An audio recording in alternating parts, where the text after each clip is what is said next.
To create a new license for the company you manage, you will follow the same process as explained to you in our tutorials for addresses and officers. Go to the Corporate Actions tab, select the License tab and then click on Create New License to open a new form.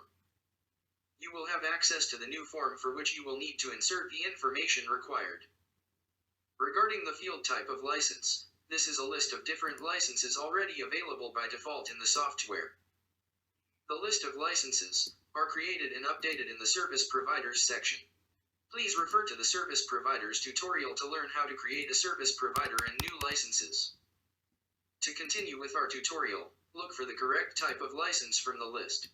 Select it and fill in the other fields. Upload the related document in the filing section. Do not forget to enter the expiry dates and save. Your license has been updated in the system. You have now learned how to update a new license for a client entity. So I think that we are done with this tutorial. Goodbye.